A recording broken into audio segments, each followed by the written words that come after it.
Hello, my name is Aaron and I created the initial concept pitch for Lumin. Lumin is a color-based puzzle game in which the player must solve puzzles and combat fearsome enemies using colored light that the player emits as a beam. This beam can be reflected, the color can be changed, and using this beam decreases the player's health. The player must expertly mix and match colors in both puzzles and during combat in order to progress successfully through the game. Managing your health resource and thinking quickly will be your main task in Lumin. Lumin is a vastly different game than it was originally designed. Initially, the game was designed to be more of an adventure game, with NPCs, side quests, and unlockable color beams that had various beneficial effects for combat. The game featured its own story and setting that took a very dark tone. The design evolved into a color-based puzzle game after instructor input. Now the game is centered around solving puzzles and defeating enemies by mixing colors and reflecting light off rotatable mirrors.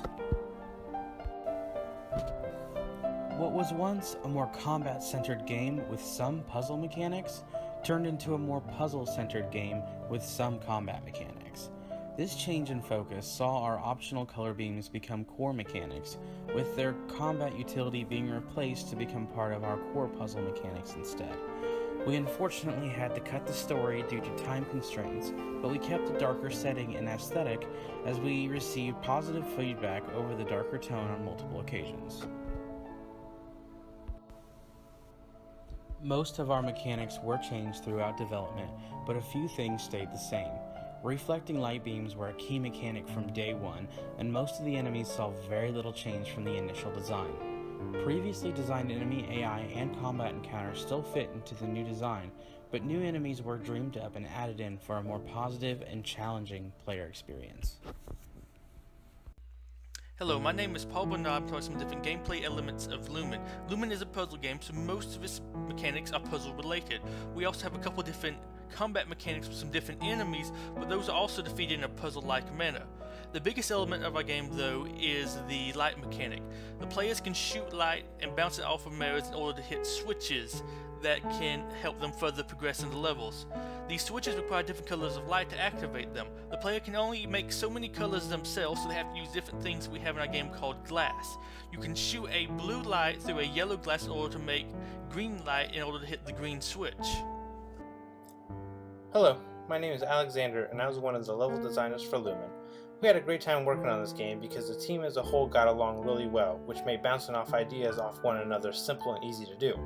One of the greatest ideas we had was creating a colored glass item that would manipulate and change the color of the light that was shot into it, such as shooting yellow light into a red glass would cause orange to come out. While we had a great time working with the game, we also had issues we ran into. Perfs was one of the biggest issues we ran into. Some files would upload, some would not update correctly, and then other times we would have missing prefabs altogether. This caused a lot of small issues with our project not working properly. Also, one of the biggest changes we had in our game, however, was the different colors of light we used. Originally, we started out with 7 colors, which was then reduced to 4 because being able to switch between the 7 colors caused issues with how combat worked and also being able to choose the correct color in a timely fashion. Hello, my name is Josh, and I'm one of the level designers for Lumin. I'll be talking about some of the cool features we added into our game. One of our main features in Lumin is the ability to shoot a light. This light will also represent the player's health, so when the player will shoot, the health will start to decrease. The player's light is also used to solve puzzles and defeating enemies. In the first stages of our development, we originally had the player able to shoot 7 different colors. After countless playtests and feedback, we decided to trim the amount of colors to only 3. Instead of having the complete access to all the colors, the player would now have to combine different colors in order to get the color they need. We added a simple color chart for the player to use to guide them through the different puzzles. Another interesting feature I personally liked was the addition of the color glass. The color glass was brought in to challenge the player inside of the puzzle. The color glass worked as a filter for when the player shot into the glass, it would change the original color to create a new color or possibly spawn an enemy. From the early stages of development, we all agreed that just simply having a puzzle game could get boring really quickly, so we decided to add in some enemy features. In total, we have 5 enemies that the player will encounter during the game. Each enemy is unique in their own way and require a specific way to kill them, so focusing on the color they spawn with will help defeat them. In order to defeat an enemy, you have to hit the enemy with the corresponding color, whether that means having to find the right colored glass to filter it or not.